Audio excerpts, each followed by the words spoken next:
Oui, nous sommes mercredi, c'est l'acte 3 de votre rendez-vous Le Grand Talk. Je suis en compagnie de monsieur Daouda Sa Majesté Koulibaly. Bonsoir, comment ça va Daouda? Bonsoir mon brico, je vais très bien chez toi. Ça va, tout va bien, merci. Ouais, ça va. J'espère que vous avez passé un bon moment sous la pluie. Oui, ça a été très difficile d'abord de venir ici parce que dès qu'il pleut à Abidjan, on ne sait pas ce que les Abidjanais ont, ça crée des embouteillages. Bizarre. Pourquoi? Je ne sais pas pourquoi. Très bien. Vous avez été donc victime de l'embouteillage pluvial. Bonsoir Madame Bleu. Bonsoir Brice. Et vous, comment ça va? Oui, ça va. Cette tenue, elle est... C'est un boubou de Quignon, un D'accord. créateur ivoirien. D'accord. Des bijoux. J'aime bien la broderie. C'est assez stylé. Très bien. J'espère qu'on apprécie. Très bien.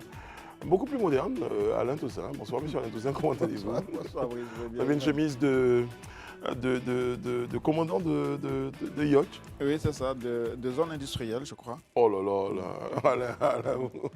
Justement, on en parlera de ce drame-là qui s'est déroulé donc à la zone industrielle. Alain Toussaint fait ce qu'on appelle une coming happy news. Donc, il plante un peu le décor et nous aurons l'occasion d'en parler tout à l'heure parce que nous aurons sur le plateau des parents de victimes. Alors, les amis, notre point 1 du jour concernant donc les élections locales, eh bien, ça va faire plaisir à Madame Bleu. Ce point concerne donc ce fameux quota de 30%. Bonne nouvelle, le président de la CEI, M. Koulibaly Kuibiart, a donc annoncé que ce quota, eh bien, il sera respecté. Réaction, hein? Ben, c'est une très bonne nouvelle, enfin, on va dire, parce que pendant les élections, après les élections législatives où il y avait eu Une forme d'arrangement, c'est ça? Une forme d'arrangement, bon, on va mettre ça entre guillemets, D'accord. mais on avait observé ce manque de quotas et on avait plusieurs fois sur ce plateau dénoncé donc, cette disparité, le fait que ces 30%, ce quota de 30% n'avait pas été respecté sur les listes obligatoires et on avait même demandé à ce que, à un moment donné, oui, il faut que la loi s'applique, il faut que les partis politiques respectent la loi et également qu'il y ait des mesures coercitives. Donc finalement, que le président de la CEI tape du poing sur la table en insistant sur le fait que ce quota doit être respecté. Et c'est une très bonne nouvelle. Alors? Oui, je pense que c'est une excellente nouvelle, comme l'a indiqué Edith, concernant la représentation des femmes en politique. Parce qu'effectivement, lors des dernières législatives, on avait vu la non-observation de cette loi par les partis politiques et la CEI à l'époque n'avait pas réagi particulièrement. Je pense que c'est bien de respecter la loi parce que ces partis politiques comptent des députés à l'Assemblée, donc des lois qu'ils ont eux-mêmes votées et s'ils se mettent à respecter la loi, on ne peut que les applaudir. Maintenant, je pense qu'il faudra qu'on parte progressivement du quota à la parité pour qu'il y ait un nombre équivalent d'hommes et de femmes ou presque, en tout cas à l'Assemblée nationale et pourquoi pas dans le gouvernement et dans les instances des collectivités locales. Il évoque une question d'alternance qui consiste donc à alterner les candidatures de sexe opposé l'une après l'autre, de faire suivre donc deux candidatures du même sexe. Et la troisième d'un sexe différent, les 30% donc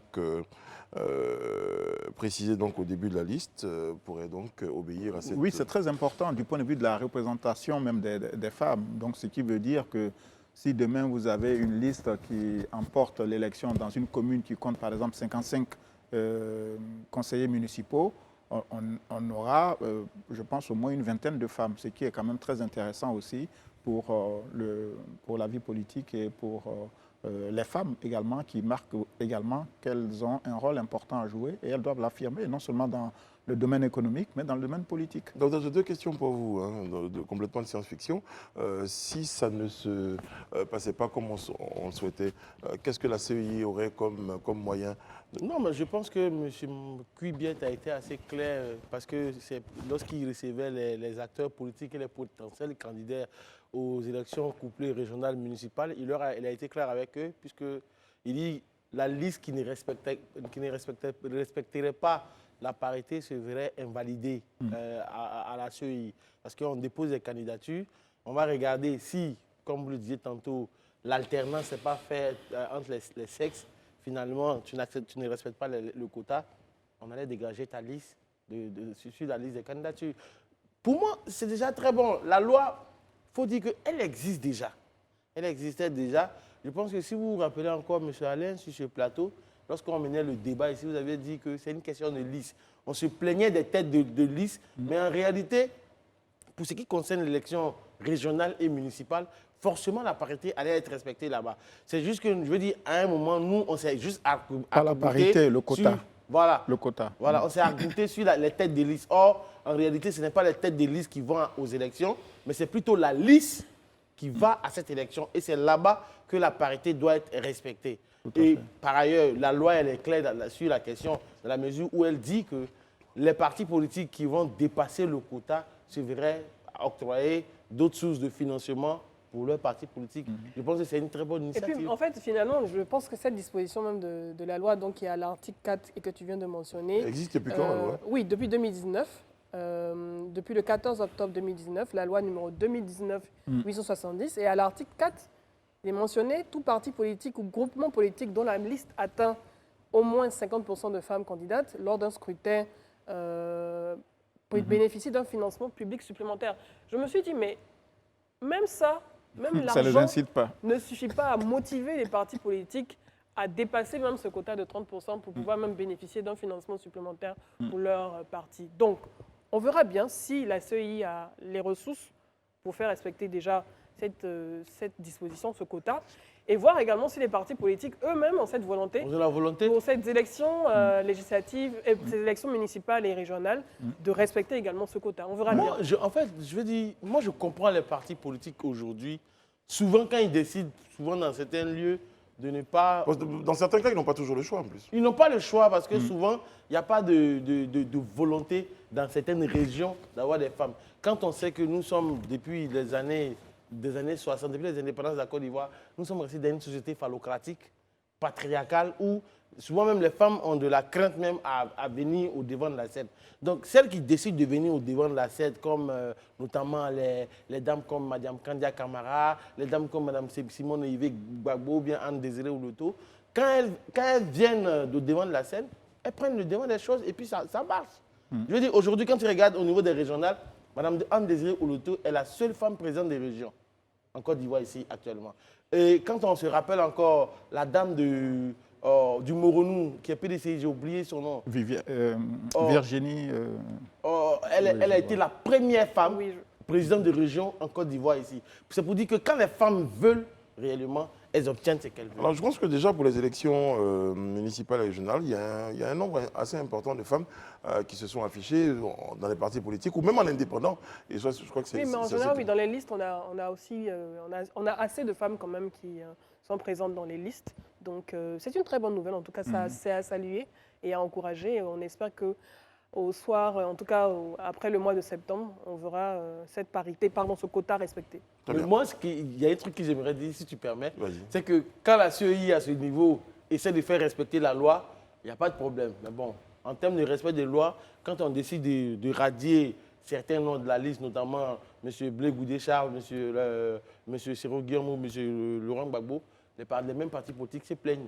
Mais Donc, ça vous dites n'a que- absolument rien à voir. Mais Là où- si, c'est la loi qui respecte. Là, vous faites une sortie de route. Non, ce n'est pas une sortie de route, c'est la Ah ben loi si. qui le respecte. En plus, Parce en qu'on temps, parle en temps pluvieux, attention, vous allez vous faire Non, mal. M. Toussaint, qu'on le veuille ou pas, c'est une question de loi que M. Cubiette met en lumière ici. Il rappelle aux acteurs politiques que si vous ne respectez pas le quota, votre liste sera invalidée. Mais Aujourd'hui, on est sur ce plateau, Oui, on oui. l'applaudit. C'est la même loi qui lui demande, par exemple, de faire l'enrôlement électoral chaque année et qui ne respecte pas, par exemple. Donc, vous voyez que voilà, c'est un peu au petit bonheur la chance. Non, pas Parce que je voulais forcément. dire, j'espère que les 30%, Voilà, parce qu'il était important qu'on ne seront pas, oui. j'espère que les 30% ne seront pas comme un plafond de verre.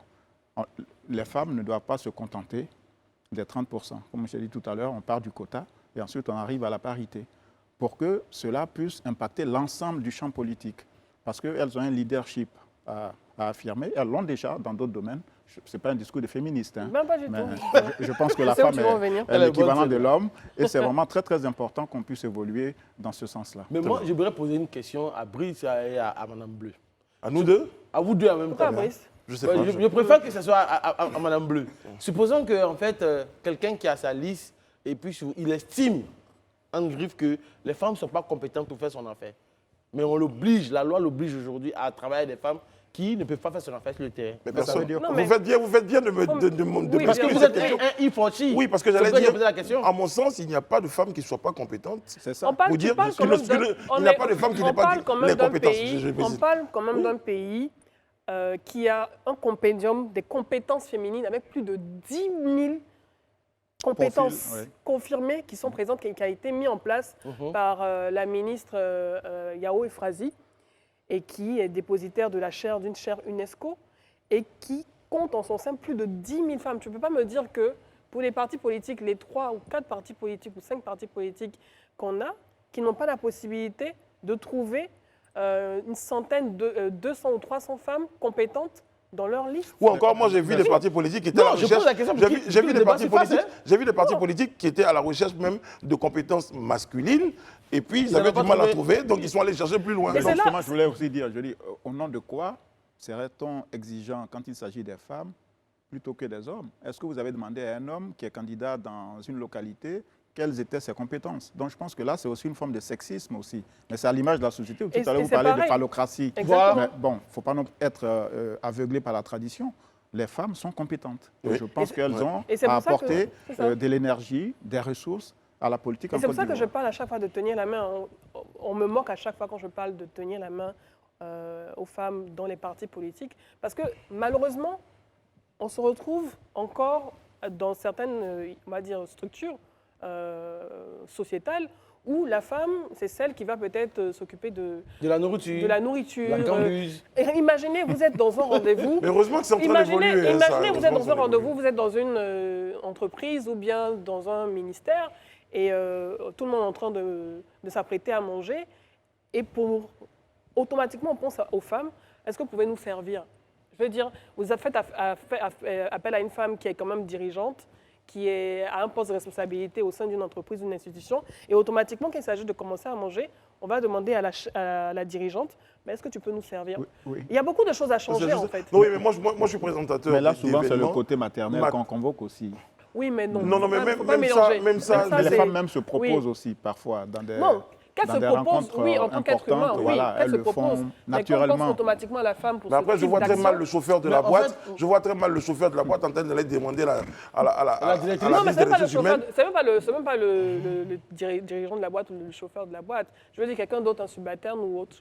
C'est juste de compartimenter. Mais est-ce Oui, mais moi, comme je disais tout à Madame l'heure, de- moi, Daouda, moi, je suis présentateur de cérémonie, mais régulièrement, par exemple, même pour les services, on priorise, on dit, permettez aux dames, par exemple, par D'abord. élégance. En fait, il y a des efforts qui sont faits. Permettez aux dames de se servir Oui, avant. ça, c'est de la galanterie. C'est de la galanterie, Mais c'est de demande toujours l'élégance. aux hommes ce qu'ils veulent. Oui, Voilà, c'est vous ce que je voyez. dis. Si ça Je vient, veux il dire, n'y a est-ce pas que de c'est pas problème. sociologique, justement? Mais bien sûr. C'est sociologique parce que souvent. une question de moi, respect, en fait. dis Mais je veux pas aujourd'hui- qu'on transpose cette sociologie-là dans la politique, où on parle d'autres choses, on parle de Mais compétences, on ne où peut il n'y a pas pas faire de de question politique. d'élégance. Mais Brice, on ne peut pas faire de politique ou quoi que ce soit sans la sociologie des gens. Et quand tu comprends la sociologie, c'est en fonction de cela qu'on peut commencer à changer les choses. Mais c'est ce réellement. qu'on fait exactement. Voilà. Donc, si tu ne prends pas en compte cette valeur sociologique-là, tu ne pourras rien faire. Non, mais je crois qu'elle a été prise en compte. C'est d'ailleurs pour ça que même le législateur prend des En fait, dispositions pour ce que qui les dérange peut-être cette- la mentalité, c'est pourquoi on devrait faire des efforts pour permettre à cette parité d'arriver. Et la réponse, c'est ce que Daouda dit, c'est qu'il y a des comportements qui sont historiques, sociologiques, et des comportements qu'on a besoin de travailler et corriger. Exactement. Voilà. Voilà. Donc, c'est bon, Donc c'est un effort perpétuel et exactement. commun. C'est ça, exactement.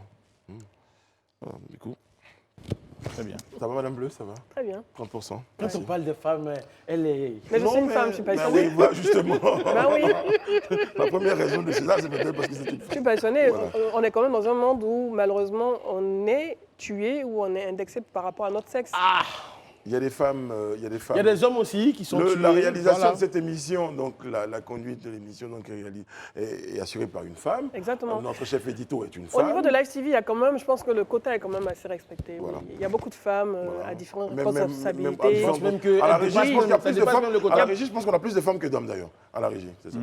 Voilà. Alors justement, la première femme présidente de Daouda, j'attendais l'occasion, la première femme présidente du conseil régional, et elle s'appelle Madame Aka Véronique. Voilà, Exactement. Aka Véronique, c'est Véronique, bien ça. voilà. Moi, Bon, j'avais dit je vous en prie. Un très beau parcours. Merci beaucoup, Brice. C'est rien à côté. J'avais perdu le nom. En coup de... Moi, c'est normal, vous dites beaucoup de choses, Daouda. Merci pour la balle perdue. Non, vous savez que je vous aime beaucoup.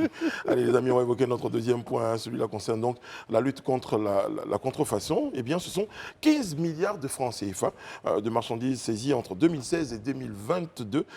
Ce sont les chiffres qui ont été annoncés par le coordonnateur de la cellule prévention et d'investigation, le CNLC, M. Jacques Roger Claude Écrac, donc qui révélait que des investigations, des contrôles répressifs menés donc par sa structure dans divers secteurs d'activité ont donné donc lieu à cette saisie de marchandises que j'évoque. Alors, dans quel domaine Les produits alimentaires, les pièces automobiles, les médicaments, médicaments. manuels scolaires, ça par contre, quincaillerie, boissons énergisantes, produits alimentaires, vous en parliez, et puis téléphone mobile. Oula, 15 milliards. Vous me direz c'est important? Mais c'est important parce que ça crée un trou béant dans l'économie ivoirienne.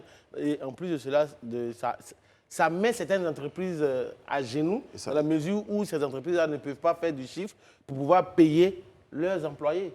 Je dis, quand il y a l'impact négatif sur la population, sur la santé des gens. Mais bien sûr, parce que quand tu regardes dernièrement sur ce plateau, il y a 2 ou 3 mois encore en arrière, à Agnaman, on parlait d'une usine de boissons frélatées. De champagne. Et même de jus pour enfants. De jus pour enfants. Ce qui a d'ailleurs poussé l'État à retirer la vente du lait infantile dans les grandes surfaces pour que ça soit en pharmacie.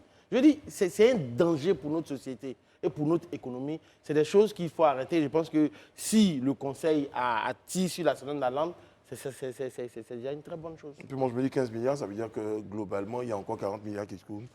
15 milliards, c'est ce qu'on a pu voir. Exactement. Voilà. C'est ce qu'on n'a pas pu voir. Ce qui est passé par les mailles du filet. C'est beaucoup. Bon, je vais juste faire de l'arithmétique. 15 milliards sur 6 ans, ça fait 2,5 milliards de produits contrefaits par an. Ça me paraît quand même assez peu. C'est exactement ce qu'on disait tout à l'heure. Donc c'est quand même assez peu. Et bon, comment ces produits entrent-ils sur le territoire pour ceux qui sont importés et même pour les liqueurs et autres? Moi, je trouve que ce qui m'a choqué, c'est comment ces usines clandestines là s'installent, arrivent à fonctionner sans forcément que ça attire l'attention. Mais je pense que si vous vous rappelez bien, pour ce qui est de l'usine de boissons frélatées, il a fallu une dénonciation anonyme. Je dis, c'est le lieu aussi. Combien de temps après, justement? Oui, justement, c'est le lieu aussi pour nous, population, sans faire dans la délation abusive, d'ouvrir les yeux sur ce qui se passe autour de nous.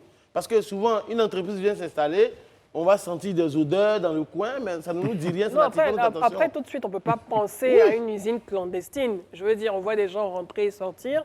On se dit déjà qu'il y a des difficultés pour trouver du travail. On ne va pas tout de suite penser à une usine clandestine. On se dit forcément que c'est une entreprise parce qu'on a de plus en plus d'entreprises qui s'installent dans des domiciles, qui s'installent dans des villas. Donc, automatiquement, ça ne va pas alerter les voisins, le voisinage. Mais c'est au fur et à mesure, donc, des remarques, des investigations, le voisinage va certainement se rendre compte qu'il y a problème. Alors, Daouda parlait tout à l'heure d'un sujet qui est important, c'est qu'il faut qu'on sorte de cette culture selon laquelle s'interroger sur quelque chose ou dire quelque chose qu'on trouve anormal, c'est de la délation. Ben, vous avez votre voisin qui a des attitudes assez bizarres, peu louches, on va dire. Un peu louches. Oui. Vous avez le droit quand même de vous interroger. Juste parce que si vous gardez le silence jusqu'à ce qu'un jour vous appreniez qu'il faisait de mauvaises choses, ça peut être un peu tard. Parce qu'aujourd'hui, prenons le cas du gaz butane. Des gens, en réalité, sous des bâtiments, on avait des dépôts de gaz où on pouvait aller recharger. Mais finalement, certains dépôts de gaz ont commencé à devenir des lieux de pompage de gaz. Donc, ça crée des accidents, ça crée des incendies, ça crée des explosions. Donc, et les gens, au début, ils se disent « Ah, ça ne regarde pas, c'est entre eux là-bas, oui, c'est bon. » Il faut combien de morts pour qu'on puisse se lever pour dire « Non, ça, c'est pas normal ». Mais je dis ça et je nuance en disant il y a aussi dans la réaction, la non-réaction de certaines personnes, le fait qu'il y a de nombreuses personnes qui ont dénoncé des choses et ce n'est pas aller plus loin que la dénonciation. Exactement. Donc, ça aussi, c'est quelque chose à relever. Donc, ça veut dire que c'est une question de responsabilité partagée. Si les gens décident de se lever et de dénoncer des faits de contrefaçon, ça et là, c'est le lieu aussi pour nos autorités, les policiers, les douaniers ou autres, quand ils attrapent les gens, de les garder vraiment en prison. Voilà. Bien de venir voir et bien de venir poser des questions et puis se faire soudoyer, souvent en se disant, bon, voilà 100 000, oubliez l'affaire, de toute façon c'est juste une petite usine entre nous ici, et puis les affaires ne vont pas plus loin. Mais vraiment, au-delà du manque à gagner pour l'État, ce qui est vraiment alarmant, c'est que les populations soient exposées à ces produits qui sont dangereux pour leur santé et qui échappent malheureusement, en tout cas pour une bonne partie, qui échappent au contrôle de l'État. Donc, on salue le travail qui est mené sur le terrain de pouvoir démanteler ces réseaux. Oui. Moi, j'ai vu matériel de quincaillerie, manuel scolaire. Oui, manuel scolaire. En Chine, par exemple, il y a certains jouets qui ont été interdits qui ont de été vente, sortis, qui ont été retirés. parce que juste les contacts avec les enfants pouvaient pour Des allergies. des allergies. Et, allez, on a balancé ailleurs, vous comprenez. Donc c'est vraiment à saluer ce travail de démantèlement. Ouais. Bon, après, Alain, il a fait son arithmétique. C'est peu quand même. C'est peu quand même. Ça faut Non, aussi- ça, je pense que c'est ce qu'ils ont pu voir officiellement. Mais c'est ce que je dis. Voilà. Donc la faute à la corruption. Vous Oui, parlez de jouets chinois, s'ils rentrent sur le territoire, c'est qu'il y a forcément des La autorisations corruption, mais voilà, aussi qu'ils le obtiennent. fait qu'aujourd'hui, nos frontières sont assez poreuses.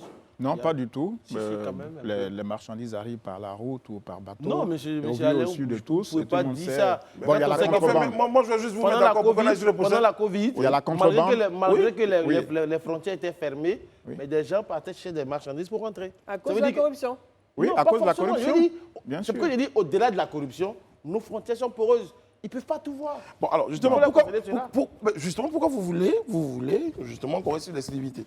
On pourrait prendre dans les raisons, les frontières sont poreuses, il y a la corruption, ainsi de suite. Donc, on fait une liste. Hein, Oui, bien sûr. plutôt que de vouloir convaincre l'autre que son point de vue n'est pas forcément le bon.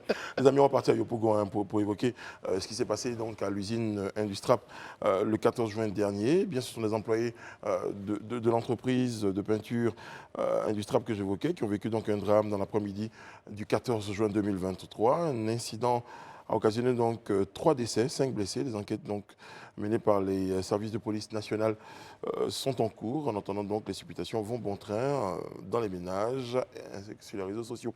On en parle aujourd'hui parce que déjà, il y a mort d'homme sur cette sur Oui, ce il y a point, mort sur ce d'homme. site. Tu parles de mort d'homme. Cette année, on parle de 3 morts, 5 blessés. Mais pour ceux qui se souviennent, en 2020, pour être plus précis, le 11 mai 2020, un employé avait perdu la vie dans cette même entreprise, dans un incendie qui s'était déclaré dans la même entreprise. En son temps, le ministre de l'Industrie, M. Souleymane Diarra-Souba, s'était même déplacé pour aller constater les faits. En fait, il y a deux sons de cloche. Mais là, pardon, Daouda, on n'avait Oui. pas pour planter le décor. Là, en l'occurrence, l'incident qui a causé la mort donc, de ces 3 personnes et ces 5 blessés, c'est un mur Qui s'est effondré. écroulé en Voilà. fait sur des employés. Très, très bien. Bon, sur les réseaux sociaux, depuis le 14, parce qu'il faut, depuis le 14, sur les réseaux sociaux, on parle de 30 morts, de 40 morts, de tel nombre de blessés. Moi, je vous dis que de façon claire, je précise précis, ce qui m'a personnellement choqué, c'est notre police nationale, qui, ma foi, est tout le temps sur les réseaux sociaux, pressée à faire des déclarations quand il y a accident ici, quand il y a ceci ici. On n'a vu aucun communiqué pour éviter la polémique. Mais la polémique s'est enflée avec beaucoup de fake news. Finalement, il s'est avéré que c'est 3 morts, 5 blessés. Comment vous avez Deuxième ces chose. informations? Comment? Comment vous avez ces Mais informations? parce qu'on a appelé, parce que c'est de là que je venais. Parce que personnellement, moi j'ai appelé le DRH de Industrap qui s'appelle Monsieur Nda, je préfère le préciser à l'antenne, que j'ai appelé. Le monsieur, il m'a dit, je suis fatigué, je suis en train de manger, laissez-moi tranquille. Donc du coup, il n'a pas envie de parler, il s'en fout un peu de la Non, situation. Daouda vous interprète. Non, je n'interprète pas parce que quand tu appelles quelqu'un qui dit je ne veux pas parler, je suis en train de manger, pendant qu'on te parle de morts et de blessés dans ton entreprise, je dis, pour ma part, c'est ce que je pense, je peux me tromper, mais c'est ce que je pense, ma liberté de penser me permet de le penser. Au niveau des employés, ils estiment que leurs conditions de travail ne sont pas bonnes.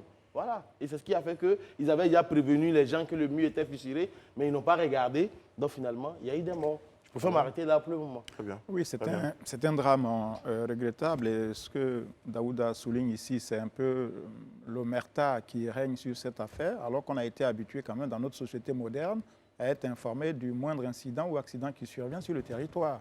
Quand il s'agit d'un accident de car ou de voiture, on a immédiatement les services de l'État, la police, la gendarmerie, Même d'un incendie, même de magasin. voilà, ou effondrement d'immeubles, on a les sapeurs-pompiers. Et là, on a quand même vu une vidéo qui circule depuis plusieurs jours montrant 3 corps, dont je pense qu'il doit s'agir certainement de ces 3 victimes-là, enfin de ces 3 décès. Et puis toute la rumeur qu'on a laissé se répandre. Alors je ne comprends pas, Yopougon, il y a un parquet là-bas. Que dit le parquet de Yopougon? Est-ce qu'il y a une enquête judiciaire ou une information judiciaire qui est ouverte à la suite de ce qui apparaît quand même comme un homicide involontaire, puisqu'on parle d'un affaissement d'un mur vieux de 20 ans, donc à la vétusté, etc., et les conditions de travail. pourquoi n'informe-t-on pas la population au point de déchaîner les rédactions, les journalistes à aller enquêter depuis plusieurs jours à savoir ce qui se passe. Donc là, il y a quand même une forme de défaillance aussi de l'autorité publique. Qu'est-ce qu'il y a à cacher? Qui est le propriétaire de cette usine? Parce que quand on regarde sur les réseaux sociaux, on a très peu d'informations. Oui. Je sais, parce que j'ai vu tout à l'heure que cette entreprise fait partie du top 500 des entreprises de Côte d'Ivoire, notamment du top 20, c'est-à-dire celles qui font plus de 10 milliards de chiffre d'affaires. Et cette entreprise, quand même, appartient à un seul individu, etc. Donc, il faut qu'on sache exactement pourquoi on nous a caché cette information, hein, cet accident, quand même, qui a occasionné... Des morts. Voilà, des morts. Et Bon, je vous dites rejoins, qu'on a oui, caché, je vais le dire, mais bon, en même temps, Voilà. Pourquoi les informations relatives Sont à cet venues au accident ne compte-gouttes, sont pas... oui. Ne sont pas Oui, je rejoins totalement Daouda et Alain. On a connu beaucoup plus de réactivité. En général, on connaît Bien beaucoup sûr. plus de réactivité. On a eu l'incendie de Chic Shop, on avait cette réactivité. On a eu également d'autres, malheureusement, drames. L'entreprise de Matela. Exactement, l'entreprise de Matela, où on en a même parlé sur ce plateau.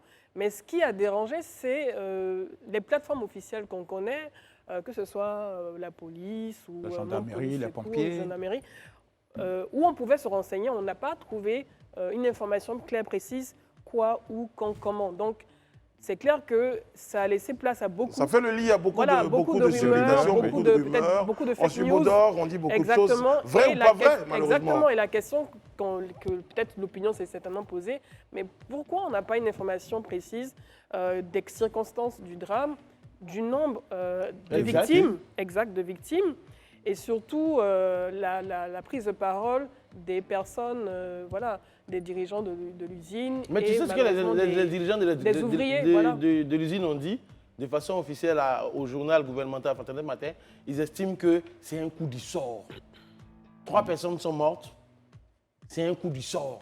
Oui. Et vous ne dites plus rien à part ça. Et quand on vous appelle après, vous estimez que vous êtes en train de manger, vous êtes Non, plus peut-être concentré à qu'ils manger. veulent dire que c'est un accident involontaire. Mais non. voilà. D'accord. Oui. Ok. Donc, Alors, je comprends votre colère. Vous avez appelé quelqu'un, vous avez eu un échange avec la personne, vous relatez la tenue de vos échanges. C'est bien noté. Oui, tout à l'heure, Oui, exactement. on On va parlait éviter des donc- conditions de travail. Je m'apprête à vous dire, le sujet sera traité donc par nos équipes du journal télévisé. Juste derrière, nous serons sur le plateau en compagnie de membres des familles de certaines victimes de cet événement-là pour nous partager avec nous leurs témoignages et essayer de mieux comprendre ce qui a bien pu se dérouler et qu'est-ce qui est fait pour que la vérité soit connue sur cette question. À tout à l'heure. Nous sommes de retour sur le plateau du Grand Talk à la suite du JT, en compagnie de M. Alain Toussaint, de M. Daouda Koulibaly et de Mme Edith Broubleu. Nous avons rejoint sur le plateau du Grand Talk Oli, on va dire comme ça, M. Dagrioli et Mme Abono Amandine. Amandine. Vous êtes membre de famille des personnes disparues donc, au cours du drame dont on parlait tout à l'heure. Vous avez accepté d'être ce soir sur notre plateau pour partager avec nous votre témoignage de la situation, de ce que vous vivez, de comment cette situation-là vous la vivez. Déjà, toutes nos condoléances. Merci. Alors, comment vous avez appris ce qui s'est passé? Moi, j'étais au travail lorsque la petite sœur de ma maman m'a appelée pour me demander est-ce que j'avais appris la nouvelle. Je lui ai dit, mais quelle nouvelle? Parce que ma grande sœur m'avait dit que son mari allait prendre son congé et qu'il ira au village. On a bien compris, vous êtes la petite sœur de l'épouse, malheureusement, oui. elle est disparue. Oui. Donc, j'ai dit, maman, mais je n'ai pas appris de nouvelles parce que moi, je rentre du travail. Elle m'a dit, il y a ta grande sœur qui m'a appelé pour me dire que son mari a fait un accident. Donc, moi, chez moi, c'était un simple accident. Moi, je demandais à ce qu'on l'envoie à la polyclinique indéniée. Elle dit, va voir ta grande sœur et puis arriver là-bas, tu vas en décider. C'est comme ça que je suis arrivée à la maison. Quand je suis arrivée au quartier, j'ai vu une dame du quartier qui m'a dit, Amandine Yako. Elle dit, ah donc c'est vrai. Donc, je suis rentrée chez ma grande sœur. En entrant, j'ai vu que devant la cour, il y avait du monde à la maison. Ma grande sœur pleurait. C'est comme ça que, bon, j'ai appris la nouvelle. Vous annoncez la triste nouvelle. Et vous, M. Dagri? Moi, j'étais au travail. Moi, je suis coiffeur. On était au salon, en train de coiffer un client. Et puis, il y a une tante dans le quartier, tante Lucie, elle vend un périture devant la cour. Elle est venue me voir, elle m'a demandé si j'ai appris la nouvelle. Je lui ai dit, bon, je ne sais pas, je ne sais pas de quoi. Elle a dit, à Industrable, il y a eu effondrement d'un mur. Puis il paraît que ton oncle était là. Et c'est comme ça. Elle m'a annoncé la nouvelle. Bon. Et tout c'est un peu bizarre. Elle dit non, un mur qui s'est effondré, moi, il passe parfois là, il ne voit pas du mur. Elle dit non, que c'est le mur qui est à l'intérieur. Les gens ne voient pas ça de l'extérieur, mais c'est très fissuré. Les gens parlaient de ça. Donc, le gars, il tente de le coiffer. Bon, il ne peut pas le laisser. Il a terminé sa coiffure. Il y a les clients qui étaient encore assis. Il lui a dit bon, d'urgence, donc il est parti en famille. Et c'est comme ça qu'il est rentré dans la grande cour familiale. Il a vu que c'était déjà gâté. Tout le monde était en pleurs. Voilà. Alors, vraiment, nos condoléances à vous. Nous sommes de tout cœur avec vous. Est-ce que vous avez des précisions sur les circonstances de ce drame-là? Et quelles sont les conditions dans lesquelles travaillent ou travaillaient les victimes et leurs collègues? D'accord. Première question déjà. Est-ce que vous avez les circonstances? Est-ce que quand vous avez fini de rencontrer, on a pu vous expliquer qu'est-ce qui s'est réellement passé? Bon, la grande soeur, je lui ai demandé. Elle m'a seulement dit de se marier surtout le matin parce qu'on doit baptiser ses enfants le 25 de ce mois. Wow. Donc le monsieur lui a demandé, le monsieur a pris de l'argent. Il a dit qu'au retour, il allait acheter des sacs de riz pour envoyer. Donc c'est sur ça qu'ils se sont séparés. Elle allait à Djamé, aller faire des achats des enfants. On l'appelle les enfants de 17 h pour lui dire que son mari a fait un accident. Donc elle a pensé que c'était juste un accident. Peut-être il a eu le doigt coupé, bien le pied coupé. Donc elle est arrivée sur les lieux. Elle voit qu'il y a du monde. Les collègues de son mari lui disaient il y a que plus comme ça. C'est comme ça qu'elle s'est effondrée. Mais la suite, elle n'a plus vu parce que là, ça n'allait plus chez elle. C'est comme ça que sa voisine l'a fait retourner à la maison. La question d'Alain, justement, c'est est-ce que la société... Est-ce que la société vous a contacté d'abord? C'est pas la société, qui vous a contacté? Non, pas du tout. Vous informez du décès de vos parents? Non, pas du tout. C'est les travailleurs de là-bas, puisqu'on est dans un village, presque la majorité des habitants, ceux qui vont pas, sont à la zone. Alors donc du coup, on a des cousins encore là-bas qui travaillent toujours là-bas. C'est eux qui ont envoyé l'information, qui ont appelé pour dire que c'est gâté à la zone ici. Je reviens sur la question de la société.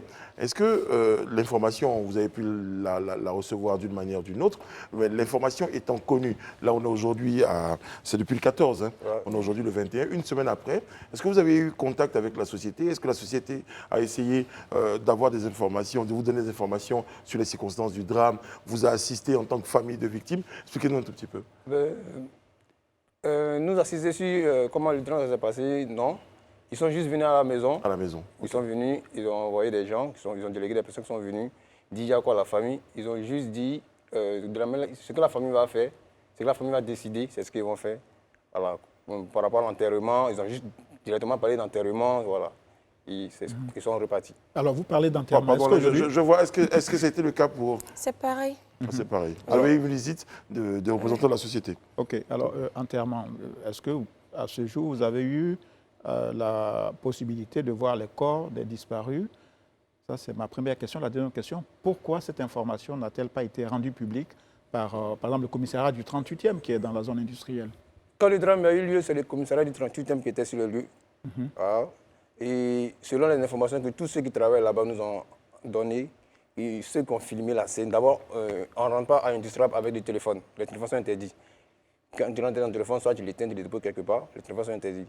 Et malgré ça, ceux qui ont pu filmer la scène, bon pas la scène, mais après ce qui s'est passé, ceux qui ont pu filmer les corps, les blessés, ils leur ont arraché eux tous leurs téléphones, ils ont supprimé leur contenu. Qui ils? Les corps habillés, les policiers ont supprimé les fichiers. Les Libanais ont demandé aux corps habillés d'attraper ceux qui ont filmé et supprimer tous ceux qu'ils ont filmé. Et c'est ce qu'ils ont fait. Maintenant, le jeune qui a envoyé la vidéo qui fait le buzz en ce moment, lui, comme il est intelligent, dès qu'il a filmé, il a envoyé à ses amis sur WhatsApp pour pouvoir sauvegarder et pour ne pas laisser de traces dans son téléphone. Et c'est comme ça la vidéo est partie. Alors les corps, j'ai parlé tout à l'heure des corps. Vos parents décédés, est-ce que vous êtes en contact avec les services funèbres? Qu'est-ce qui se passe exactement? Pas du tout, parce que ma grande soeur, on a décidé de voir si vraiment le corps nous appartient. Parce qu'on nous a dit qu'il y avait des blessés au CHU, donc on s'est dit que notre beau était parmi les blessés qui étaient au CHU. Vous accrochez à de l'espoir. Voilà. Donc, on a demandé à entrer en contact avec le corps. On nous a dit que c'était en train de faire une autopsie, qu'on ne pouvait pas avoir le corps. Nous sommes allés là-bas 2 reprises. Très bien. Daouda? Moi, ce que je veux savoir aujourd'hui, c'est que concrètement, on nous dit qu'il y a des enquêtes en cours. Est-ce que les autorités compétentes, notamment le 38e, est-ce qu'ils vous ont fait un retour sur les enquêtes? Est-ce qu'ils vous ont donné les conclusions de l'enquête? Parce que l'affaire a eu lieu depuis le 14, aujourd'hui nous sommes le 21. Est-ce qu'il y a des informations qui vous ont porté? Est-ce que vous êtes en contact avec justement les personnes qui travaillent sur cette enquête? Bon, jusqu'à présent, on n'a pas encore gain de cause. Pas du tout, parce que ma grande sœur n'a même pas encore vu son mari. On ne fait que pleurer, mais jusque-là, on n'a pas encore vu le corps. Vous n'êtes pas encore rendu au commissariat ou, Le oui. commissariat, ils ont demandé que la famille vienne. Oui. Il y avait 2 ans qu'ils devaient partir. Je ne sais pas, en réalité, je ne sais pas s'ils sont vraiment partis, mais après, il n'y a pas les informations au niveau du 38e. Mais le commissariat du 38e, les informations que vous avez, ce commissariat a demandé aux parents de prendre contact avec eux. Ouais. Est-ce que avant cet accident, vous aviez écho des conditions de travail de vos parents? Est-ce que c'était des conditions de travail qui présageaient d'un accident éventuel? Est-ce que c'était des conditions de travail dignes? Est-ce que c'était difficile? Comment ça se passait, les conditions de travail de vos parents? Bon, vraiment, c'est difficile, parce que moi, je travaillais à la zone. Ok. D'accord. Je travaillais à la zone, c'est vraiment difficile. Étant jeune, franchement, c'est pas un endroit... Alors, décrivez-nous un peu les conditions dans lesquelles, quand vous dites la zone, c'est toute la zone industrielle dont fait Déjà, partie... la salle même de la salle, l'hygiène, c'est vraiment pas... Vous avez des masques, vous avez des gants, vous avez Oui, des... mais bon, Globalement, vous ne travaillez pas dans des conditions dignes. En fait. voilà. Très bien. Alors moi, je vais lire, si vous permettez, Brice, un extrait d'un article qui a été publié par un syndicat de travailleurs, justement, à propos de cette usine, qui dit que les travailleurs journaliers, qui sont la majorité là, de la main-d'œuvre, ne disposent de rien. Donc le patron ne leur fournit pas de tenue de travail, il n'y a pas de chaussures de sécurité, ni de masque à gaz, ils ne disposent que de simples cache-nez jetables, alors qu'ils manipulent des produits chimiques dangereux qui rentrent dans la composition de la peinture et d'autres diluants. Le diluant. Voilà, et en plus de cela, il y a, vraiment, désolé, hein, Yako, les autres conditions salariales, la plupart sont des journaliers, donc ils sont dans des conditions précaires. Et donc c'est une situation qui est totalement alarmante, d'autant que cette entreprise connaît, comme on dit, le 2e accident en moins de 2 ans. Il y avait eu un incendie. Et on a l'impression qu'elle jouit de protection, puisque lorsqu'un accident survient là-bas, c'est l'omerta. Pour une fois en Côte d'Ivoire, il ne s'est rien passé sur les réseaux sociaux, ni dans les médias d'État ou les médias privés. Il n'y a aucune information. Donc il faut qu'on sache exactement qui on protège. Parce que si c'est un opérateur économique lambda, comme la plupart d'autres qui opèrent dans le pays, si un accident de travail, parce que ça n'est un, survient dans l'entreprise, il faut que rapidement on soit situé, que des investigations soient menées. Donc ce silence quand même, je le dis, des pouvoirs publics, parce que c'est à eux que nous pouvons demander peut-être des informations, me surprend. On a un commissariat qui est dans la zone industrielle, le 38e, on a un parquet à Yopougon, on a des casernes de sapeurs-pompiers sur cette commune, et puis on n'a aucune information, bien sûr, des services de police. Donc que se passe-t-il? Pourquoi ce silence? Très bien, Alain. Merci. Moi, aujourd'hui, ce que je voulais savoir concrètement, puisque vous dites que vous n'avez pas encore vu vos corps, et vous avez vu vos corps. Aucune famille n'a vu de corps. Maintenant, vous avez dit tantôt que vous êtes dans un village. Ouais. Est-ce que, par exemple, au-delà des autorités compétentes civiles de la région, est-ce que la chefferie du village a essayé d'approcher les autorités de l'Industra, par exemple, pour discuter? D'abord, lui-même fait partie de la chefferie, les notables. Mon oncle, Yapi Poké Paulin, lui-même les notables, la chefferie. La chefferie, je ne sais pas s'ils sont partis auprès de l'entreprise. Ça, je ne sais pas. Moi, je veux qu'on revienne un tout petit peu sur aujourd'hui les conséquences de cette disparition sur vos familles. Aujourd'hui, vous avez parlé de votre grande sœur qui est tout effondrée. C'est un père de famille, vous parliez tout à l'heure. De faire baptême. Le baptême. Ça doit être très très difficile, mais globalement, vous viviez, en tout cas, la famille vit déjà des situations difficiles, et cette situation-là va venir empirer encore les conditions de vie de cette famille-là. Mais qu'est-ce que vous vous attendez aujourd'hui? Parce que des autorités, je veux dire du gouvernement, est-ce que vous attendez quelque chose du gouvernement? Si le gouvernement peut aider la famille à poursuivre cette affaire, parce que ce n'est pas la première fois qu'il y a un incident à la zone, et puis parfois devant les médias, ils vont dire on va aider, on va payer les droits, mais après... Mais ça ne suffit pas, c'est pas ce qu'on demande. Oui. Donc si les autorités de la Côte d'Ivoire peuvent aider la famille, c'est-à-dire soit leur donner un avocat ou bien confier à un juge pour qu'il puisse poursuivre l'affaire. Vous voulez justice. Voilà. C'est le minimum déjà. Que justice soit faite, c'est tout. Toutes les familles veulent justice. C'est le minimum déjà. Oui. Il y a eu des morts, il faut qu'il y ait une information judiciaire, qu'on sache exactement ce qui s'est passé. Il y a homicide, au moins involontaire. Voilà. Maintenant, les conditions qui créent cet homicide-là doivent être également élucidées. Comment une entreprise qui est chaque fois interpellée par les conditions précaires de travail, qui ne prend pas de dispositions, où les travailleurs arrivent le matin, n'ont pas le droit de sortir. Ouais. Voilà. Et en 2020, vous en parliez tout à l'heure. Mais pourquoi? Parce que Ils étaient enfermés. ils étaient enfermés et lorsque un incident s'est produit à la suite D'un incendie. voilà, d'un incendie, le travailleur qui était enfermé, qui attendait que le patron revienne au petit matin, ne pouvait pas enfin s'échapper. Il y a quand même un problème. Attendez, l'esclavage c'est terminé. Il faut rapidement qu'on rappelle alors cette entreprise-là. Je comprends votre émotion. Alain. On va marquer. Non, c'est ma colère. Je ne suis pas ému. Je suis en Non, on colère. est tous en colère. Alain. Voilà. Ça, je Contre ceux qui estiment que Alain, parce qu'ils Alain, embauchent Alain. du personnel, ils ont le droit de vie et de mort sur eux. Ce n'est pas normal. Nous sommes en Côte d'Ivoire, nous sommes un pays indépendant et il faut que ceux qui créent de l'emploi respectent les travailleurs. Ça, c'est vraiment le minimum. Et je pense que les acteurs politiques doivent rappeler cela à tous les opérateurs économiques. Hein, c'est vraiment important de respecter la loi. On a préféré donc permettre à Oli et à Amandine de pouvoir se retirer et, voilà, parce que rempli d'émotions. C'était difficile. C'était difficile. Toutes nos condoléances encore une fois aux familles des disparus et puis aux blessés, nos voeux de prompt rétablissement et à toute la zone, en tout cas à toutes ces personnes touchées par ces drames-là, on a envie de dire courage et justement notre objectif à travers ce point, c'est que plus jamais on se retrouve dans ce genre de situation. Alors justement on en parle, mais aujourd'hui avec le cas des parents de Oli et d'Amandine, mais régulièrement certaines entreprises, en tout cas certains travailleurs se retrouvent dans des situations de précarité, des situations difficiles dans les entreprises dans lesquelles ces personnes évoluent. Non, effectivement. Elle a parlé tout à l'heure, Amandine, d'avoir travaillé dans la zone et les conditions là-bas sont très, très difficiles. Je veux dire, aujourd'hui, c'est la société Industrap qui est épinglée, mais c'est toute une chaîne d'entreprises qui sont dans cette zone-là, qui font subir des traitements. Vous dites dans cette zone, mais même ailleurs. Parce oui, que moi, j'ai eu des témoignages il y a la zone de Yopougon, de grandes surfaces, de Koumassi, même des restaurants. Mais oui, mais c'est ce que je veux dire. Ouais. En fait, en les travailleurs journaliers souffrent véritablement. Déjà qu'on a du mal à les payer normalement au SMIG. Et si on doit encore les maltraiter au-delà de ça, c'est le lieu pour moi d'attirer l'attention du ministère de l'Emploi et des Affaires sociales pour qu'elle jette son regard sur cet endroit-là, parce que ce sont des mains-d'œuvre. Quand des entreprises étrangères viennent s'installer dans notre pays, il est important qu'on protège nos ressortissants.